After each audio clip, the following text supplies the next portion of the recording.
الحمد لله نحمده ونستعينه ونستغفره ونعوذ بالله من شرور أنفسنا ومن سيئات أعمالنا من يهده الله فلا مضل له ومن يضلل فلا هادي له وأشهد أن لا إله إلا الله وحده لا شريك له وأشهد أن محمدا عبده ورسوله صلى الله عليه وعلى آله وأصحابه ومن تبعهم بإحسان إلى يوم الدين أما بعد.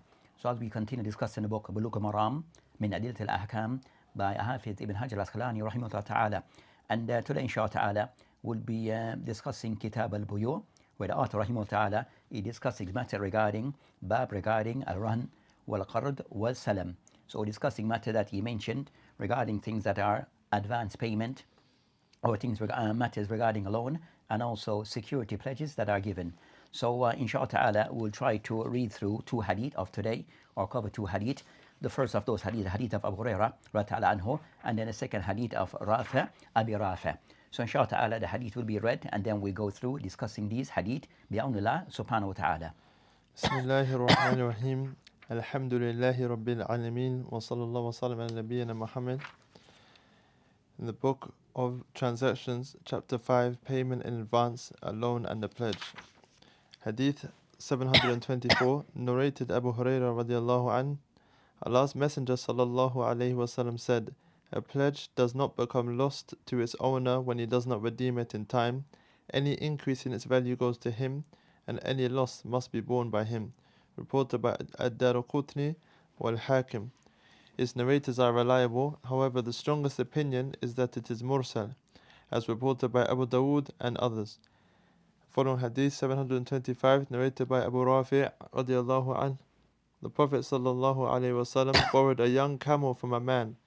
So when some sadaqah camels came to him, he ordered Abu Rafi to repay the man his young camel. He told him, "I can only find an excellent camel in its 7th year." He said, "Give it to him, for the best of people is the one who discharges his debt in the best manner." Reported by Muslim. So these are the two hadith that he mentioned in this chapter regarding this discussion matters regarding as-salam wal-qard wal-rahn. So the hadith that he mentioned, or the hadith that we'll hope to discuss beyond Allah ta'ala, as stated anhu, yani Abu Hurairah ta'ala anhu, قال قال رسول الله عليه السلام لا يغلق الرهن من صاحبه الذي رهنه وله غبنه وعليه غرمه. رواه دارقطني والحاكم ورجاله ثقات إلا أن المحفوظ عند أبي داود وغيره إرساله. So this is the hadith that is mentioned here by Ibn Hajar rahimahullah ta'ala, where he mentioned regarding this hadith that as we'll normally discuss the hadith, that this hadith is an Abu Hurairah, and this hadith is discussing within the chapter regarding regarding pledges that a person makes, and what's the case regarding a person not being able to pay it back. Then does it become owned by the person who is the pawnbroker or not? So he mentioned also from this hadith that hadith is Rawahu Daraqutni wal Hakim. Then he state, Yani Ibn Hajar, Rijaluhu Thiqat illa anna al-Mahfuz inda Abi Dawud wa ghayri irsalu. So this hadith that the ulama mentioned regarding that one takhrij of this hadith, or takhrij wa hukm al-hadith, that from what is mentioned hereby of those who have made a editing of this book, that Sheikh Al-Fal, Mahir Al-Fal, that when he mentioned this particular hadith that is stated here, he mentioned this hadith, he state daif, marfu, wa sawabuhu irsal. That hadith, going back to the Prophet ﷺ, it is daif, wa sawabuhu, that hadith it is mursal, irsal. Then I mentioned that as for this particular hadith, that he state akhrajahu al-Shafi'i fi musnadihi. So this is the book of the Musnad of Imam Shafi, that they have gathered the hadith of Imam Shafi and placed it in this particular book. Also the hadith in the Daraqutni wal-Hakim wal-Bayhaqi. Also the hadith, also the hadith can be found in Muwatta of Imam Malik, or Riwayat al-Laythi. Also the hadith in the Abdul Razak wa Abu Dawood fi Marasil wa Daraqutni and others. And all these that they narrated the hadith with a mursal isnad. Then as for what is stated regarding this particular hadith, a discussion regarding the hadith, as the ulama have mentioned, that they state concerning that there's a khilaf between the ulama regarding this hadith being said to be mursal or this hadith, it is mawsul, wasl.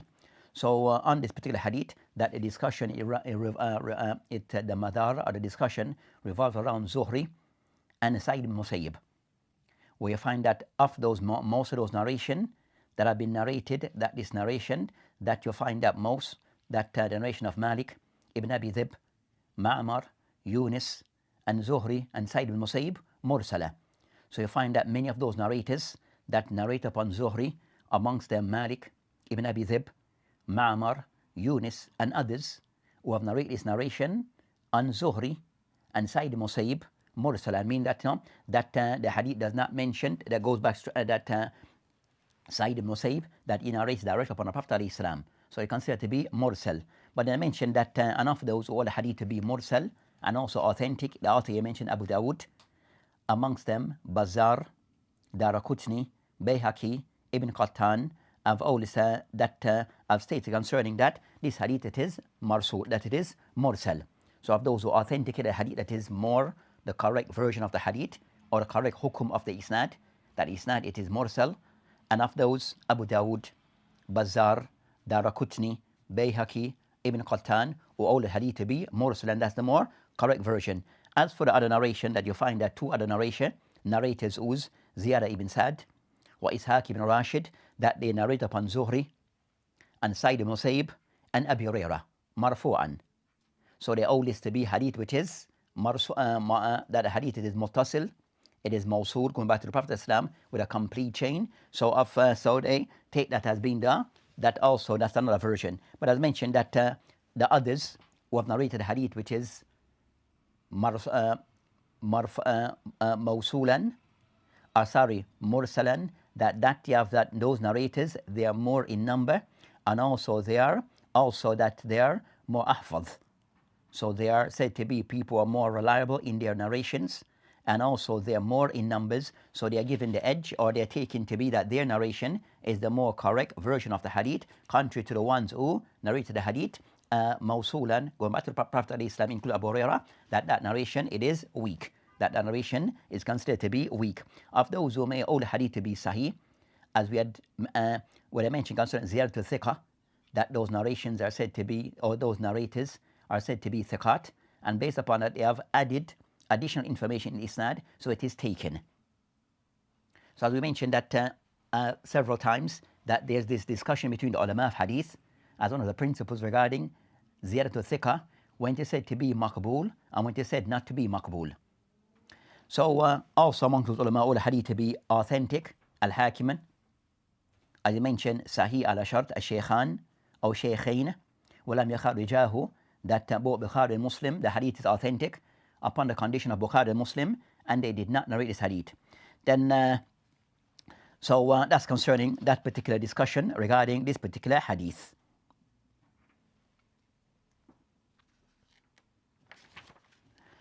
Also from this, then, as for what is mentioned, the hadith, that they discuss regarding concerning the hadith, where the Prophet ﷺ, he mentioned this hadith, or that hadith, he mentioned, لا يغلق الرهن من صاحبه الذي رهنه. So they mentioned that, as for what is intended or what is meant by this concerning that لا يغلق الرهن من صاحبه, that meaning concerning that that person that is still the owner of that item that have been given as a pledge, that he doesn't lose that ownership because he's unable to redeem or to pay back that loan that he has taken and given this item as a form of pledge, safekeeping, that he doesn't lose this by the fact that he is unable to pay at the time agreed upon. So it still remains as his, even though he's unable to pay at the time that is the payment date. And it does not go to the person who is the pawnbroker. It doesn't become his. So that's concerning what is intended by that particular statement. So they mention also that this is a practice in Jahiliyyah, that if a person is unable to pay his debt at the time agreed, and you have given something as a pledge in safekeeping as a security deposit until he's able to repay his debt, then if he was unable, that safety deposit or that pledge, it is taken and kept with the pawnbroker and become his. So they said that was a practice in Jahiliyyah, and Islam came to erode this, to remove this practice. So the hadith is mentioned, as discussed, that this practice is not to be continued. So the items still remain with the lender, or the one who have given that pledge. It still remain with him, the item that he has given back. And also it mentioned that so if anything was to be done to it, then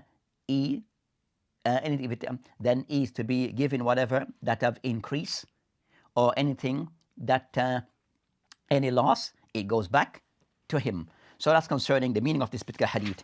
As for the ahkam that have been discussed regarding this particular hadith, that they have mentioned regarding concerning of this hadith, that of the masahil that have been mentioned in our hadith.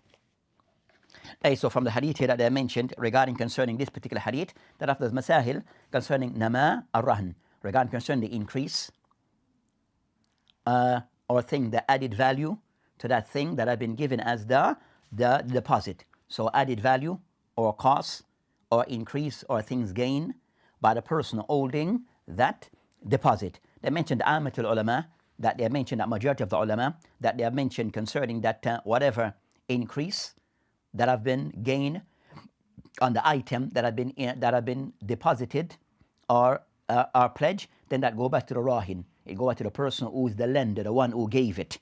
So the one who gave the deposit, then whatever, because that is still considered to be his, whatever is gained from it, it returned back to him. As I mentioned, لأنه صاحب of that item is the one who's the owner of this item. That it mentioned also, I did mention regarding concerning له غمنه وعليه غرمه, meaning concerned to know that whatever, so that also it said regarding that, whatever increase or anything that is gain, al-ghum, meaning concerning anything ziyada, that whatever, any increase or any decrease, then it goes back to him. It goes back to the person who have given that pledge. So he's the one that receive that whatever goes to it. Then also the next matter that they discuss from the hadith, that from the hadith also it shows regarding concerning that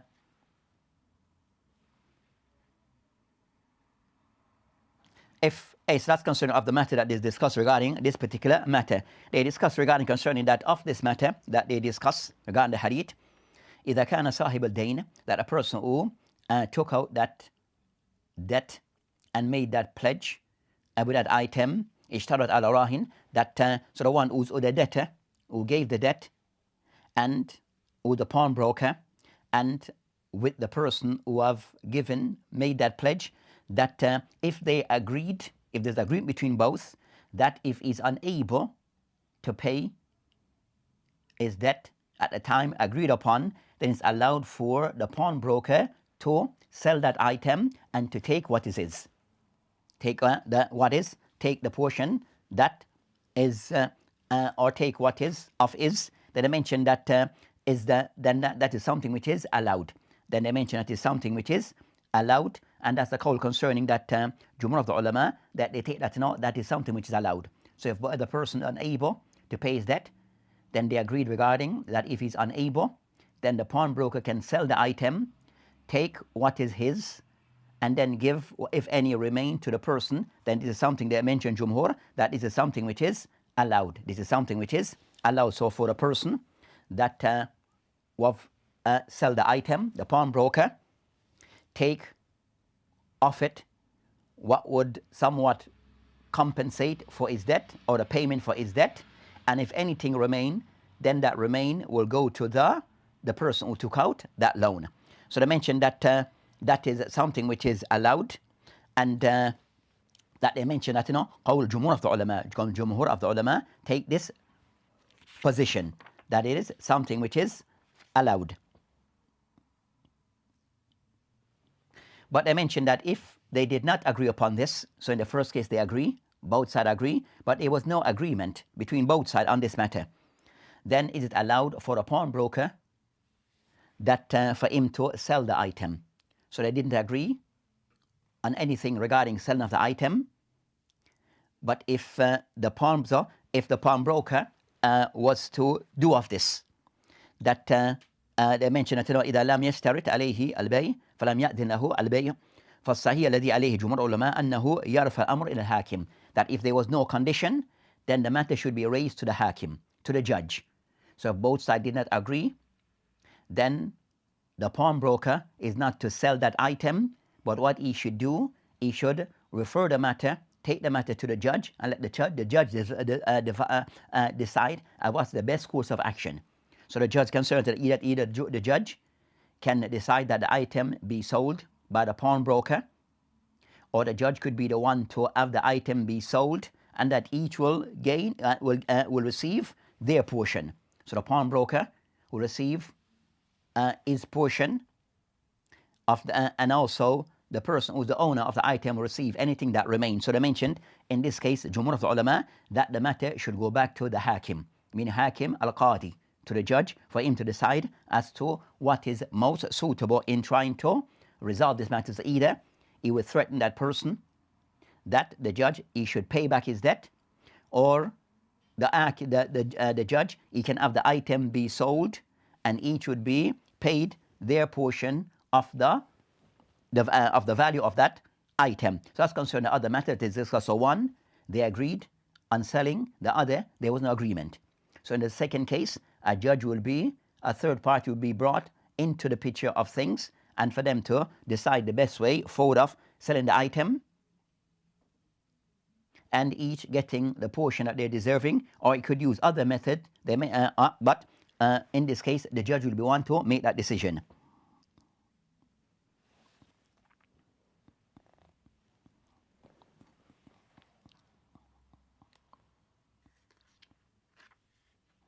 Also, they discuss regarding concerning that with this matter, they discuss if one of the person were to die, the rahin or murtahim, the person who is the pawnbroker or the person who have made that pledge, that if one of the party were to die, then what become of that item? Then I mentioned that, so more so regarding if the person who have given the item as a pledge, if he was to die, then that item still remain as a part of his inheritance. The thing that it will be, so it will go to his inheritors, it will be a part of his property, and it will go back to those that are his inheritors. Then also if the other person, so that's concerning that, so you go back to the inheritors, then for them to pay out the debt and then receive back that thing that was given. So it goes back to the inheritors. So, and that goes for both cases. So also if the person who gave the debt, the pawnbroker, was to die, then also those who are either his partners or those who are inheritors, then it becomes of them to receive what they are owed. They have to receive what was owed. So from this hadith, it shows regarding concerning that overall, that regarding concerning that this hadith is to clarify or to remove the practice that was present in the time of Jahiliyyah, that if a person owed a debt or gave a pledge, that if they were unable to pay it back according to the time agreed upon, then that item become the possession of the pawnbroker, and for him to use as he wishes. Then Islam came to remove that condition, and that the item actually still remain with the person who gave the pledge, made the pledge. So for them to decide as to what's the best way forward, either eventually paid up the debt, or decide that the item to be sold, or if they're unable to sell off, then if they disagree about the item being sold and they are agreement on the item being sold, then the matter go back to the judge, and for the judge to make that decision. Then the next hadith that they discuss regarding this particular Sheikh Bassam in his explanation, as for the hadith, what can be taken from the hadith, he mentioned that from this hadith, also he mentioned that the person or the pawnbroker, he doesn't have right over the item that had been pledged if the person who made the pledge unable to redeem his pledge or to pay up his debt. So this hadith is that's concerning of this hadith. Then also the hadith mentioned that, and this applied to anything. They mentioned that this hadith applies to the thing that the person gave as the pledge. The next hadith to discuss is the hadith of Abi Rafi رضي الله عنه قال أن النبي عليه السلام استخلف من رجل بكرا. That the Prophet Islam that I mentioned فقدمت عليه إبل من إبل الصدقة. So the Prophet Islam that he took out a loan from a person, and that thing was a they mentioned bakran, which concerned that that was a young camel. Then it mentioned that a young female camel, or a female camel, afata min al-ibl, a young female camel. Then it mentioned وقدمت عليه إبل من إبل الصدقة. Then the Prophet that there's a payment of a sadaqah was given, and it consists of things of camel. فأمر أبا رافع. So the Prophet Islam commanded Abu Rafi أن يقضي الرجل بكره. That the Prophet Islam instructed Abu Rafi that he should repay this person the camel that was taken, was borrowed. فقال, then Abu Rafi قال لا أجد إلا خيارا رباعيا. That I didn't see anything, I couldn't find anything of the camel that we had that is there, any that fit that one, but we find one which is much older and better. فقال, then the Prophet ﷺ said to the person, أعطيه, you should give him إياها, give him it. فإن خيار الناس, the best of people, أحسنهم قضاها, that the best of people are the best in repayment of their debt, the best in fulfilling of their debt. I mentioned, then he stated, Rawahu Muslim. So the hadith in the Muslim. As for what is mentioned regarding concerning this particular hadith that have been mentioned here, that this hadith, that they state that hadith in the Rawahu Muslim قال, the hadith also by way of takhrij is narrated by Imam Shafi in what they call Musnad al-Shafi'i, that's attributed to Imam Shafi. That is in the Sahih Muslim, Abu Dawud, Ibn Majah, Tirmidhi, Nasa'i, Ibn Khuzaymah, wal Bayhaqi. So this hadith that it is found in Musnad of Imam Shafi. Also the hadith we can add Ahmed in his Musnad, Imam Muslim, Abu Dawud, Ibn Majah, Tirmidhi, Nasa'i, Ibn Khuzaymah, and also Al-Bayhaqi. So these are the sources of this hadith. So this hadith can be a reference to those books of hadith. So by way of, as the azu of the hadith, as for the hukm of the hadith, then the hadith is authentic, and the hadith, it is hadith in Sahih Muslim. So that suffices as the authenticity of the hadith. So hadith in the Bukhari and Muslim, then that would suffice as the authenticity of the hadith, that the hadith is authentic. And that's why the author, rahimahullah ta'ala, he mentioned Rawahu Muslim. Suffice mention of Muslim, and that shows the hadith is authentic. So as for this particular hadith that is mentioned here, that they state regarding that this particular hadith, as they mention, is to state regarding that that the Prophet ﷺ, that he took out took out a loan from a person, and that loan that he took out was a bakran, was a female young camel.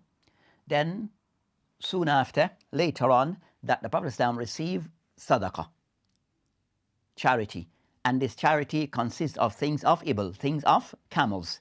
Then the Prophet ﷺ, he ordered one of the companions, Abu Rafi, for him to fulfill this loan, pay back what he had borrowed. And then he mentioned, Abu Rafi, that he observed that there was no camel that was similar to this one that he had took. There was no young female camel similar to the one that he had borrowed. Then he mentioned, the Prophet ﷺ, they mentioned that what he had found, Raba'iyah, that a camel which was much older, or more excellent, a better type of camel. Then he mentioned, فَقَالْ إِعْتِي, that for him to give him, pay him what you have, إِيَّهَا, what you have found. Then he mentioned, فَإِنَّ خِيَارَ النَّاسِ, the best of people is the best in fulfillment or paying of their debts. So from this hadith, it shows regarding concerning this hadith, that it shows regarding concerning that the Muslim, as I mentioned, al-Muslimun ala shurutihim, that the Muslim upon according to their condition. So the Prophet ﷺ took out a loan, took out a debt, borrowed something or took out this item or this animal, and also that for it to be repaid. And I mentioned that أحسنهم قضاءً. And I mentioned فإن خيار الناس, the best of the people are best in paying, fulfilling of their debt. Show that, encourage that the person should fulfill his debt. Showing that is the person should fulfill things that he has borrowed from others, that he should pay attention in paying them, and at times paying them. So it shows that encourage that the person should pay off his debt and not be complacent in this matter. As mentioned also by Sheikh Bassam, Jawaz al-Khurd. So also it shows regarding the Prophet Islam that taking out a loan, borrowing of something, it shows the permissibility of this. Istakhlaf, the Prophet Islam istakhlafa. So the Prophet Islam min rajulun bakran. The Prophet Islam that he took out a loan, he borrowed something. So it shows that the permissibility of taking out a loan. And it is not considered to mention وأنه ليس من مسألة المذمومة, that a person taking out a loan is not considered that type of begging that is blameworthy. It's not considered to be like a type of begging which is blameworthy. So in this case, the person, rather than begging, asking people for things, the person is taking a loan, which he intends to pay back according to the agreement between him and the other party. And also it shows that the Prophet mentioned, it shows that the person who takes a loan, that shows even that they're taking that, it also shows that taking a loan is permissible even regarding animals. So taking a loan regarding animals, then they show that it's something which is permissible. The person take out in this case a camel, so it shows the permissibility of taking even animals as a loan. On this matter, the ulama, they have a discussion between the ulama regarding concerning that a discussion between the ulama regarding concerning that taking of a loan, regarding concerning thing which is things that to be counted or to be are said with property or with hayawan. That I mentioned that the jumhur of the ulama from this hadith, it shows that the permissibility and it's correct for a person to take a loan regarding these things, even with hayawan, even with animals. That the Prophet took out a animal which is an camel as a loan. So it showed the permissibility of this.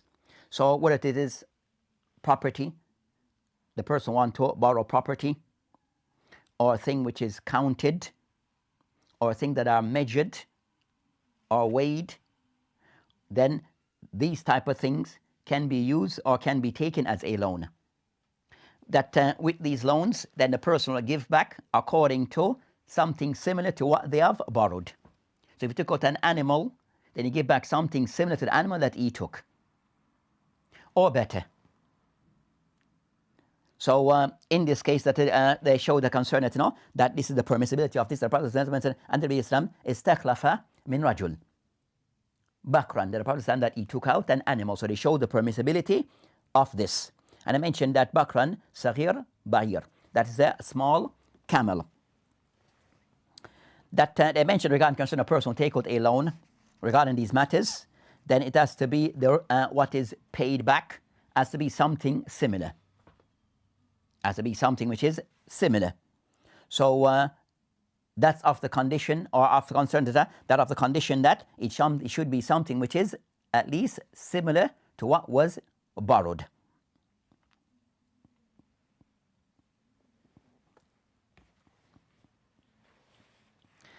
Then I mentioned that if the person is unable to pay back something similar to the item, whatever was given, you give back something similar. Then I mentioned that if the person is unable, then I mentioned that the qima, that the value of that thing is to be given. So the person took out an animal, unable to replace it with something similar, then the person can give the value of that animal. Then I mentioned that they discussed concerning the value of that how to decide the value of that animal. That I mentioned that the value is to be given, either they mentioned that qimat waqt al-sadad, the time that you would look at the payment date and go with the rate then, or the value then. So what is the going, or the going value of that item at the time you are to repay that you have pay back that debt. Then, or if not, they mention that the person looked to the qima, or some mention that, the qima, the value at the time that you took out the item. The time that it was given, you can either, of those who mentioned, but of those that, so you have those views regarding the ulama on that. So the item value, either at the start, or of some mentioned, qimat al-waqt as-sadad, the time that you are to repay of that. And the person unable to find the value at the time that they're supposed to pay the debt, then they look to the value at the time, the value of the animal at the time that they took that loan, the time that they took the loan, the value then, if you're unable to find out the value at the time you're to pay that loan. So that's concerning that matter we discussed regarding the ulama, that they discuss the next matter based upon this hadith, wafa. The person, is he allowed in paying back that item, something similar? Is he allowed to give back something which is afdal min? So whatever the person took, he's going to repay, but something better than what he received. So in this case, the Prophet ﷺ, they took a small camel, but in this time, he's giving something which is of a higher value. That they mentioned that, the ulama mentioned that Jumhur of the ulama, a person can do so if there was no agreement between both from the start. That, so if one can do so, as I said, from the person's discretion, to give something better than what was originally taken, if there was no agreement between both sides on this. So that was left to the person's discretion. So they said that concerning that, so the person can do so, whether if the person took out something of 10 and he wants to give 12 in number, or in this case, he took out a certain camel and you want to give something of a higher value, it could be done, but there was no condition between both sides on this before. So it was of the person's discretion, then this is something which can be done.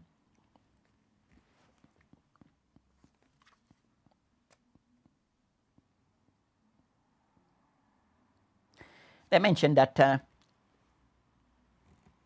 of the ulama discuss إذا اشترط, if there was an agreement that in the time of payment of the item, that the person is allowed to give something which is less in value. So the item that was given initially, the person going to repay that debt, but he's going to give something which is less in value. Is he allowed to do so? On this matter, that you'll find that the khilaf between the ulama. There they discuss concerning that as-sahih in the Hanabila, wa Shafi'iyya, wa qawl al-Zahiriyya, that this type of condition, أن هذا شرط لا يجوز, that this type of condition is not allowed. So the person gave an item, borrowed a computer, a particular type of computer, but then the person want to give something less in value than the one that was given originally. They mention that this, and they agree upon this, they mention that that condition, it is not allowed. It is not allowed, according to the Hanabila, Shafi'iyya, and the Zahiriyya. As they mentioned that this type of qard, this type of loan, it requires that you repay something which is similar to what you were given. So it has to be similar, cannot be less than what was given. So they said to know that any condition regarding something less, then I mentioned that it is considered to be batil, it's an invalid condition. Just as for them, anything additional also will consider to be batil. So anything that is more or less, for them, it is not allowed. You only give what is similar to what you are taking. But in the second view of the ulama, ذهب جماعة من الشافعية والحنابلة, some of the ulama, the Shafi'iyya and the Hanabila, that they mentioned, it is allowed. We had the condition. So if something less is given, and that they mentioned, it can be done. So the person who's the one who is the lender decide to take that wish to made a condition that he can give something less, out of him being kind and trying to make things easier for the person. They mentioned, that is right. So they mentioned, that so if there's something which is agreed upon, then by the person, it is allowed. So they mentioned that just as the person who gave the loan, if he was to said to the person, no, I pardon you from paying back the entire loan. So they mentioned if he's allowed to do so, then just as he's allowed to pardon a person to pay a portion or less of the value. So they mentioned that that's a second view. So they mentioned with a second view that's not of the ulama, that's the call it is more correct. That is the person may allow and made a condition you can pay less and take then it is allowed to be done, and that's the call of some of the Shafi'iyah and some of the Hanabila. Sheikh Bassam, when he mentioned this particular hadith of the benefit he mentioned regarding concerning, so that's also shows Jawaz al-Khur'a hayawanat. That also from this hadith it shows regarding the permissibility for one also to lend animals, as we had discussed. Then also anna khayrun nas ahsanahum qada. That from this it shows regarding the encouragement that regarding the Muslim fulfilling of his debt and paying off his debt.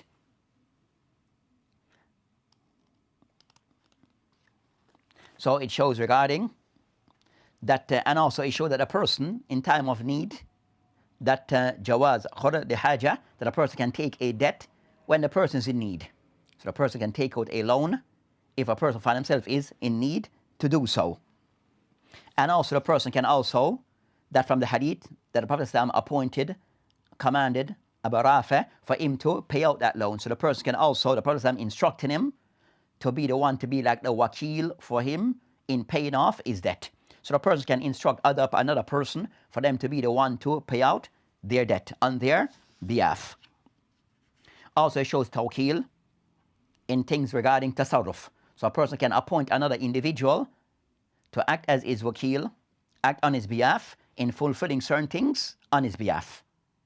So this can be done regarding a nikah, can be done regarding taking off debt, and also in other transactions.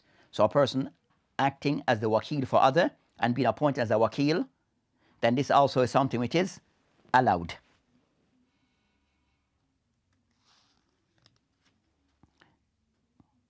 And also it shows regarding that in this matter, that in a hayawanat, in this particular case, that riba does not apply.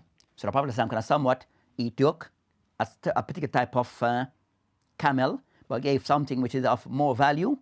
So they mentioned that in hayawanat, in this that a riba does not apply. So it was from the jins, they're from the same camel group type. So he gave something but above more value. But they said in this case, it's not considered to be a riba, and also that both sides did not agree to this.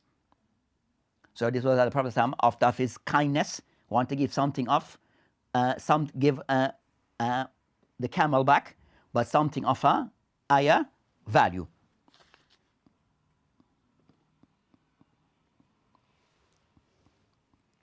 And also in this case, that the person also is clear regarding what is being taken and also what is being given back. So the sifat is crucial regarding the sifat of what is being taken as the debt and also what is being paid back for that debt. And also it shows regarding the concerns that this mal that was given, they mentioned it, that it was taken from the Baytul Mal, that a person's debt can be paid back from the funds of the Baytul Mal. So the Prophet took it from the Baytul Mal, as I mentioned, قَدِمَتْ عَلَيْهِ إِبْل مِنْ إِبْل الصَّدَقَةِ. So this was from the ibl meant for the Baytul Mal, the Muslim treasury. So the Muslim treasury can be used to pay of debt for the Muslim on behalf of the Muslim. And this also, in this case, the Prophet gave permission. And the Prophet was then also the wali, the person considered to be the head of state. So the person in charge can give instruction to the person who is in charge of that area, that paying the debt of such and such person. So they show the permissibility of this.